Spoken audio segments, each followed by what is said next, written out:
is waiting on fries. That you don't get it? What do you mean you don't get waiting on fries? Hopefully the customer never hears waiting on fries. But all this time on the entree and it's perfectly executed and then you're like, ready to "Fuck, go." I forgot to fire the fries. I just always use that when I forgot to put somebody's order in, and I was like, hey, I'm just waiting on the fries. It's gonna be 2 more minutes. Realistically, I come back 10 minutes with the food. Exactly. They just know that their food's not there and the server said they're still waiting on fries. I guess we're just waiting on fries.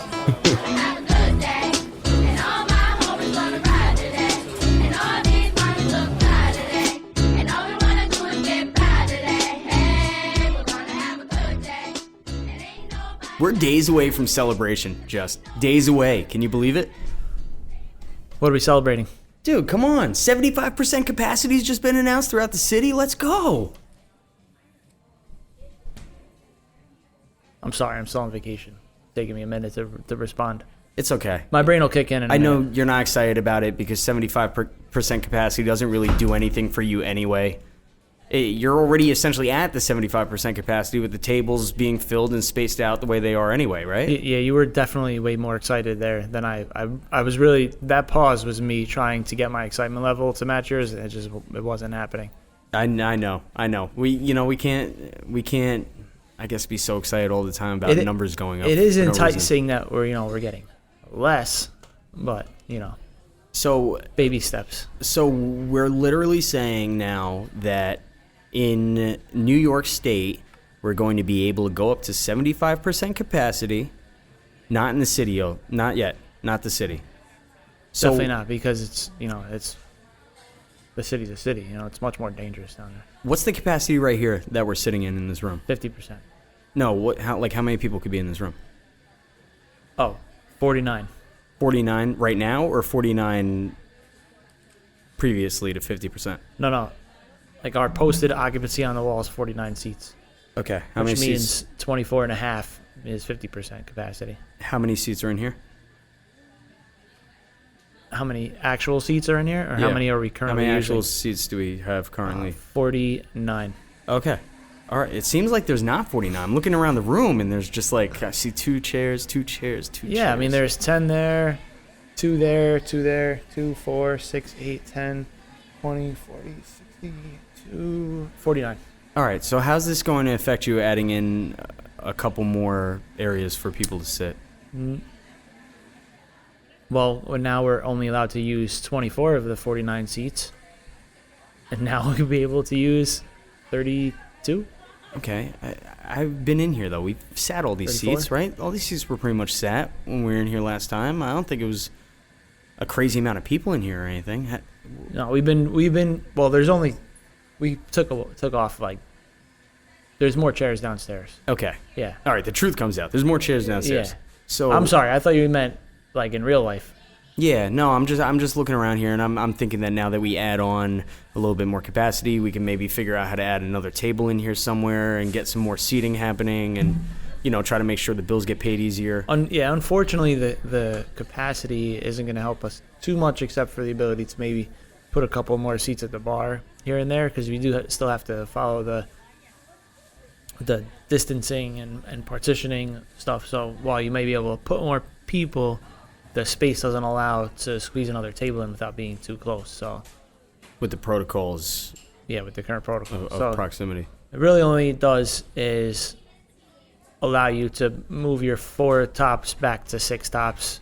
That kind of thing. Okay. So you get a couple extra seats here and there, but total parties doesn't really go up. So if you get what I mean. Yeah. Okay. I follow. I'm following. I was out the other night at the bowling lane. And it felt like it was Texas there. Just everyone running around, jumping around. They didn't put 2 lanes next to each other, so they spaced the 1 lane, so it was every other lane essentially, which was great, I guess. Otherwise, we'd be on top of each other. I don't think they're doing that in Texas. Well, they're running around all over the place with no masks on. That's why I see through my Instagram every time I scroll through Texans out there doing their thing. You see, and that's misleading, because I was just in Florida where people would argue that it's lawless. That the same thing was happening, and I'll tell you, while there were no state mask mandates, the counties did have some jurisdiction over that. We were in Pinellas County, which did have a mask mandate. But it wasn't lawlessness. People were being respectful of your space, etc. You walk into a place, people wear a mask. You go outside, people took off the mask. Like, they weren't wearing masks at the beach, but like you're at the beach. Well, you think we're a little bit more subconscious now about kind of respecting somebody else's space, whether we give a shit about COVID or not? No, I think that what you see on Instagram might not be what's actually happening in the whole state, is what I'm saying. Because I'm following the rowdy group of people that are just maybe. out at the bars, raining commotion down here and there. And Pinellas County maybe is just not like the crazy county. I mean, it's not Miami, but it's Tampa, so. I'm going to have a report next week about Miami, and we'll get on that. It's just more relaxed about it. Whereas, if you're walking down the street and you see somebody without a mask on, they didn't go crazy, and like walks 10 feet in the other direction. It's just everybody had a mask, and so you got close enough, you put it on. Yeah, all right, fair. So now then, let me ask you this. With the increased percentage that we're going to be able to have of bodies into a bar or restaurant, now the question is, we're coming up on a pretty big holiday. Some would argue it's the biggest holiday of the year for us up here in a lot of bars and some restaurants. Not necessarily the barbecue spot, but, any Irish pub, which New York is kind of built upon. This is their biggest Christmas day. again? Yeah, it's Christmas again. It's Nice. the Irish Christmas, St. Patrick's Day. So with the added supply that happens on the 19th, it's just after St. Patty's Day, coincidentally. I'm sure that was fully intentional, right? Yeah, no, definitely intentional. And now the Just question... like we got, what did we get right after the Super Bowl? The curfew got pushed back. Was it? Yeah, it was 10 o'clock, and then we had Super Bowl Sunday, and then 4 days later, they pushed back the curfew Yeah. till 11, which would have been helpful for that quarter four. But Sure. And now what we're thinking is that there's a lot of discrepancy of what our thoughts are as far as what's going to happen for St. Patrick's Day. Do we think that people are going to be coming out in herds and looking for a little bit of action, looking to get a little loose at the tables? Obviously, we have to restrict them some. yeah, Or I think you'll probably get a good amount of people ready to do that, and some people who wouldn't mind just going out for dinner in a couple of years, some people who don't want anything to do with it. yeah, let me give you an example here too. I just went back to Seguin the other day for the first time. Worked Saturday night for a little bit just to get used to the new computer system they have and whatnot. And we were turning people away at the door. And because the way that this specific pub is built, all of the areas in the pub are very small. They're very intimate. So the problem here was that the tables have to be 6 feet away from anybody else sitting down. So therefore, nobody could also sit at the table and the bar at the same exact time because you didn't have a 6 foot difference in between there. So we only had 1, 2, 3, 4, 5, 6, 7, 8, 9, about 12 tables in the entire place. And we had to keep turning people away all night, which is crazy because, when was the last time you ever wanted to turn away money where you could be pulling it in? This is what we've been doing all year, Jay. Oh, Welcome back to work. I'm just coming back to work, so it feels a little bit different now. But sure enough, now that was just a Saturday night at that bar.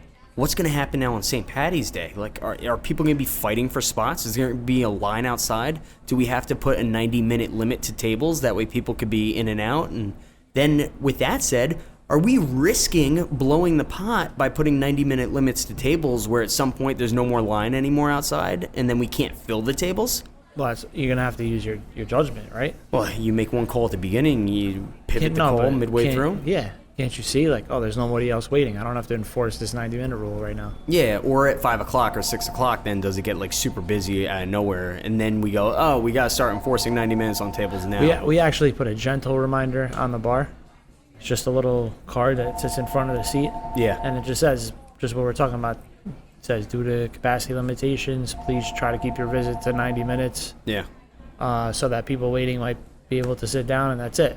So it's there. We put them out at 5 o'clock, Thursday, Friday, Saturday, when we know it's going to be a little busier of a dinner service. We just put them in front. Actually don't even do anything about it, but it's just a nice subtle reminder to the guests. So they got the clock rolling, and then they'll think about it. Yeah, the gentle nudge ahead of time, if you will. But we don't put it out the rest. If it's not busy, we're not going to put it out. But do you suspect that maybe there's places that are just not going to be utilizing doing some type of special, like maybe not corned beef hash and things that maybe you're used to seeing on St. Patty's Day, just because they're saying, fuck it, people are going to come out anyway. We're not going to do all this extra work. We're not really going to make as much money as we typically would make anyway, so why change the menu for just a day? No, I mean, you're saying, are they not going to do that? Yeah, I'm thinking maybe some people just bypass and they go, let's just put regular food together. No, because we're back to somewhat of a normal menu operating capacity. I could see that special being. Otherwise, you might as well do something for the day. I mean, there was a lot of corned beef boxes at Restaurant Depot when I was there the other day. I mean, that's what's going to happen. If you're going to do it, and like, we're not going to switch gears. Next Wednesday, it's Wednesday for us. It's never, St. Patty's not, while people come out to here for St. Patty's, and especially, we're not going to have it this year because COVID, but right here on the Ave where we are, they have the St. Patty's parade that goes right down to the harbor. So there's a pretty good crowd usually for St. Patty's Day, and we're open, and we'll do something with like Guinnesses or something like that. And Mike might do a barbecue version of corned beef or something, Sure. but nothing over the top. But that's really it. We don't really change gears too much Okay. for that day. But to your point, it's like we're not an Irish pub, so it's when Molly's was down the street, that was pretty much everything was funneling that way, right? Do you think you could create like some type of fusion blend of like smokehouse? You utilize the MailChimp, you send out a huge promo about it. Barbecue Irish food, or some combination. Barbecue Irish I'm food. just making things up because Meat all and the potatoes. other fusions. Yeah, meat and potatoes. That's it. I mean, you can fusion anything you want, right? But Okay, so there's no press. You're not pushing any actual event happening. especially not this year. No parade. It's probably not a big crowd. It's a Wednesday. We'll be here. We got some Guinnesses cold, but So I think that, like you said, I think if you are, just to say that, I mean, that's us. We're a barbecue restaurant. That's not the day for us, right? Our day is Super Bowl Sunday, 4th of July, Memorial Day weekend, Labor Day weekend. Those are our big days, right? St. Patty's Day is a little bump along the way, but do you think those days are also like just big for all the other bars too, or not so much? Is there a day you think that barbecue wins specifically over other days? yeah, 4th of July And Super Bowl. and Super Bowl. All right, cool. So you could take Right. those. You could take those. Basically, think about a barbecue holiday, and that's why I mentioned Labor Day, Memorial Day, 4th, Super Bowl. Barbecue is a generally easily shared food. You got ribs, pulled pork, wings, stuff like that. Yeah. Those are the times we're gonna hit, especially if you do like any kind of holiday where people would have a bunch of people at their house. That's why St. Patty's Day doesn't hit for us. It's not a house party day, right? But the other ones are Super Bowl, Memorial Day, Labor Day, 4th of July. Those are all house party days, and that's what people call for a tray of ribs, a tray of brisket, stuff like that. And now people will be able to have like 75% capacity in their house parties now anyway. Right? So like that's cool. Because everybody was listening to that beforehand. Yeah, correct. Over the last week building out the project that I've been building out, I've been learning a lot about SEO. Wait. Before we get too far off of the Irish theme, though, I have to make a reference. While I'm on vacation last week, you Nooms, who is now on vacation This week. you Nooms rocked the show by yourself, and I'm listening. I take a listen last Tuesday. I'm running on the beach. On my morning run, I'm listening to Waiting on Fries. I'm listening to you guys two talking about stuff. And you made a Braveheart reference, Yeah. right? And you said, you're like Tom Cruise in Braveheart just running over the hill. Did I say Tom Cruise? You said Tom Cruise. Is that what I'm getting got at? Yes, right you're now? getting got at. Tom Cruise was not in Braveheart. Obviously, I meant Mel Gibson. Yeah, Mel Gibson was in Braveheart. I couldn't believe nobody said it. What do you mean? That's great. Yeah, you know what? Sometimes the variables flip around, but I know what I was talking about. If you ask me to draw Tom Cruise versus Mel Gibson, I can handle that. So hear me out here too, right? We're focusing on this project. If you Google Tom Cruise and Braveheart, what comes up? Probably a Waiting on Fries episode. So I'm learning a lot just about SEO, right? I didn't know about SEO before. I knew about it, but I didn't know about it that much. And I didn't really put that much weight to it either. And this is a term that's highly searched. It's you Googleized, and people are looking it up all the time to try to figure it out, learn what it's about. And do you have understanding of this concept really much or no? I understand the concept, but I'm not very good at it. So like SEO, it stands for search engine optimization. And what this is essentially you as a business or a website owner preparing your website for the Google atmosphere or sphere. That way it gets picked up when people search various terms. So there's a million different terms out there that people search on Google. They might be searching hockey. They might be searching what's on TV. They might be searching, whatever it is, it doesn't matter. Barbecue, for example, right? Barbecue in Westchester, because that's where we are. And with that said, what happens when you actually type this Google search in, Google brings up a bunch of the most relevant websites that they could find for your term based on a very, very complex algorithm. And what you want to do if you're selling anything out there is be number one on this list. Because if you get to number 2, you've already wasted. Kill yourself. You're not getting there. So the idea is that everyone needs to be on number 1. You're talking about after the ads? Yeah, right after the ads at the top. Because there's a couple ad ones. Yeah, you could buy your way into the top. Doesn't it suck if you're the number 2 ad? Like you pay for it and then you're not even the top ad? Correct. Yeah. This is my bid right here. I'm bidding for number 2 and I'm not even at the top. But so sure enough, I realized that when we started this project, first off, I wasn't even showing up on Google because it was brand new, right? After a couple days, I put some basic things together, and then I was on page like 20 on Google. It was actually embarrassing, and I was like, oh man, we're never going to win this thing.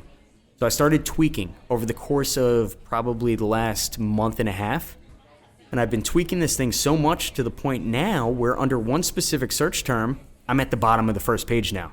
So I've been crawling my way up week after week by doing all these various tweaks. And this leads me into the fact that what I'm doing in my pet project outside of this is very similar to what guys with restaurants should be doing anyway. You should be formulating your website to be searched by Google. That way it shows up number 1 on the list. And funny enough, we were just sitting here and I said, where's Smokehouse? So I Googled Smokehouse and now you showed up, right? Yeah, you did show number up. 1. You showed up number we 1. We Googled barbecue restaurant and it's the first thing you see. Very correct. And that is what's showing up is a Google Place recommendation from Google, right? Yep. And it has the wrong link for reservations on it, but that's and fine. it's showing that you're number 1 because we're sitting in the town of Mamaroneck, which is closest to the Smokehouse location.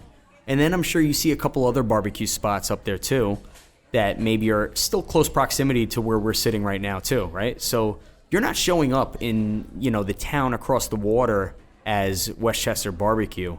And if you go down that list, you don't see Smokehouse on that list. Is it the worst scenario? No. You guys are established. You're here. Everyone knows you're here. Do you miss out on some business? Maybe. Who knows? Maybe there's something we start working on through the weeks. But if you look for your actual website on that Google search, it's not showing up at all. And I have a sneaking suspicion that it's because barbecue is not in the title. It just says Smokehouse in the title of your actual website. So it's not even being queried by Google as a barbecue spot. So I started learning a bunch of different pieces about this search engine optimization that occurs. People get paid millions of dollars to get to the top of the list. Companies are paying for this stuff. This is huge and it takes a lot of time to learn. You're right, we're not on the page after that. So Google's taking your website and it's reading your website with AI, and it's taking all of the words on your website into account to figure out what it is that you do. So if you have a lot of words on your website about barbecue, about Westchester, about New Rochelle, about catering, barbecue catering, what are some other terms that are in barbecue world that people would be searching on Google? Smoked. Brisket. Totally.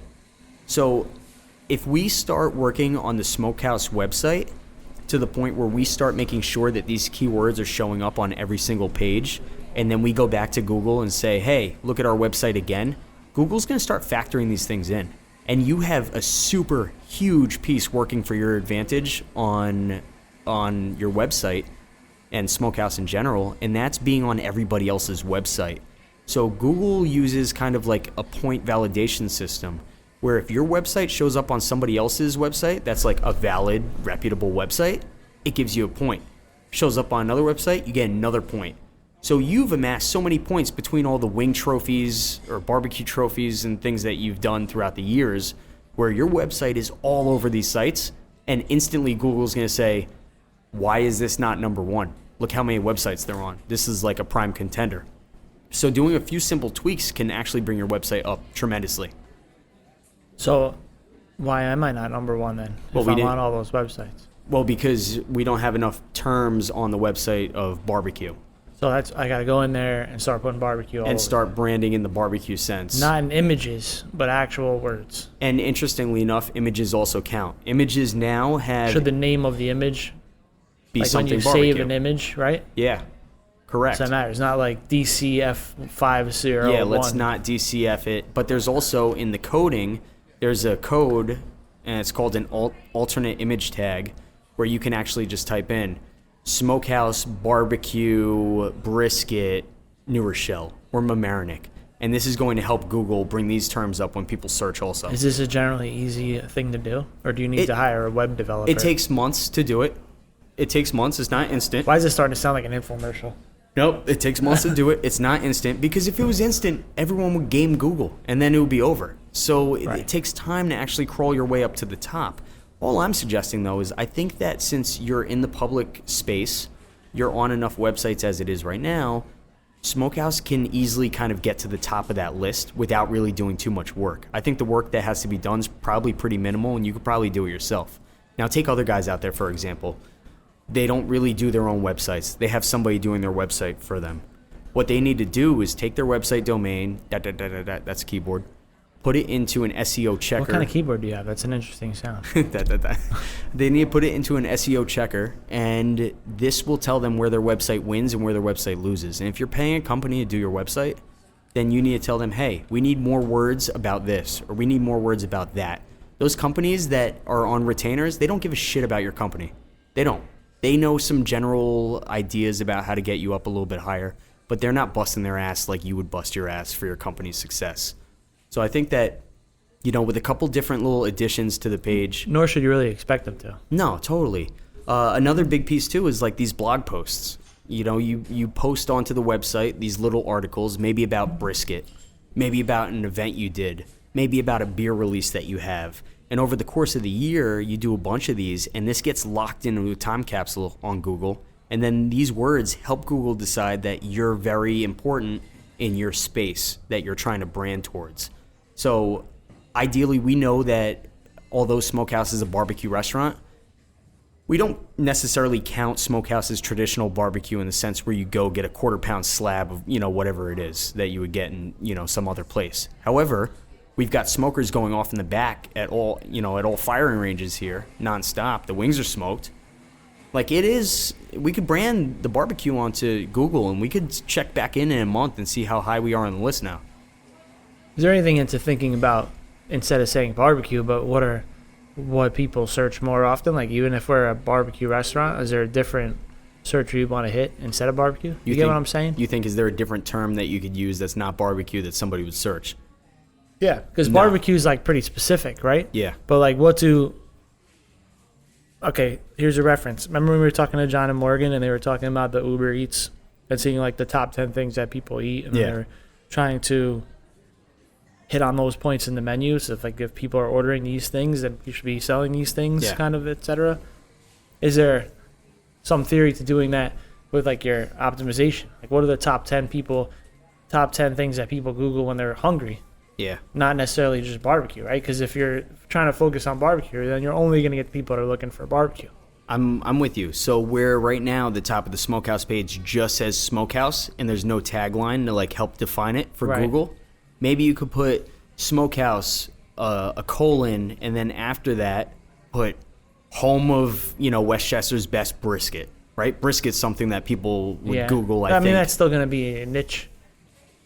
Is it well, it's more niche than the word barbecue, right? Yeah. But I don't think anything But you could say better relatable. Smokehouse best barbecue. But that hits us on the barbecue thing. I'm just curious, what do people actually, like if you're going out to eat and you're going to Google something, I don't know. I don't know if I've ever Googled a word to find a place to eat. I'll tell you right now, I have. It's usually a style of food, though. Yeah, I've put in Moroccan food. Yeah, but not but that's specific. Yeah. So you're better off just saying generically, I mean, not non-generic and more specific, because most people don't just Google restaurant, right? Like, I'm hungry. Yeah, no, like, restaurant's too broad of a term. Although I'm sure that it would show up a bunch of local restaurants the same way how you just showed up at the top of the Google Places thing. Right. you probably just get a list of restaurants close Right. to you. I just wouldn't be specific. True. So when I'd be somebody's curious into to see what's something, the most Googled thing that people like search type for. of food, Yeah, type probably of food. burger, like best burger burger, restaurant,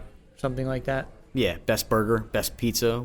You know, those cheap items that just kind of Yeah, fly. the best. Mexican. People probably search for best. Yeah. So yeah. I usually have an idea of the restaurant I want to go to, and then kind of Google that restaurant. So those, like, when you start thinking about this, the psychology of how somebody searches for something, especially in your area or your specific market, like, that's what you want to crack the code on, and you want to start including some of those words and phrases into very natural writing on the website, because that's how it's going to come up. If somebody's searching best beers on tap, you might want to put in a paragraph that is a well-written paragraph filled with other search terms. We have the best beers on tap in Mamaroneck. Boom. So like an about section that nobody actually reads except for a Google search. Yeah, but Google will pick up for your main page, whatever the homepage is, to have the most value and worth. Everything else is just like the sprinkles on the ice cream, right? They're going to pick up more words based on things that are inside of there. I didn't look at the Waiting on Fries website, although Speaking of I probably sprinkles on should ice have. cream, I saw Nikki Scoops had a sprinkle party the other day. How'd it go?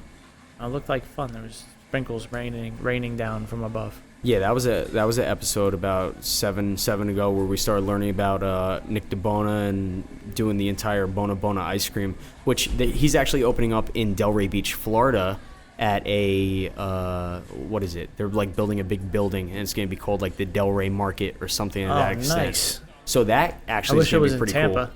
Yeah, you're late on that one. There's a lot of ice cream in Florida. A lot of ice cream restaurants. I mean, we could go through as much ice cream as you want. We just gotta get Nikki back here a couple times.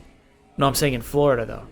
I was just talking about ice cream. It's in like, you know general. how we have Starbucks and Dunkin' Yeah. all over the place? They have ice cream restaurants all over the place. Like left and right. It's like all over. Like Everybody's down the block. There was like 2 different ice cream places. We're on a boardwalk. Like, let's just get some ice cream real quick. Every quarter of a mile, we earned it. I guess. Who we got coming up this week? I don't know. Are they blind? You can't see them. No. The Rhino? We That's got so the Rhino. Stupid. Yeah. Not them. The way we just said that. But we got Blind Rhino coming on this week. Thursday's the release. It's in the morning. Hit this follow button. Hit the subscribe button. I'm gonna keep on just until we like hit number 2 on barbecue and work our way up the thing, and we'll see where we are next time. Number 2, we got to get to first. Yeah, but you let's ain't- hit 2 first. if you ain't first, you last.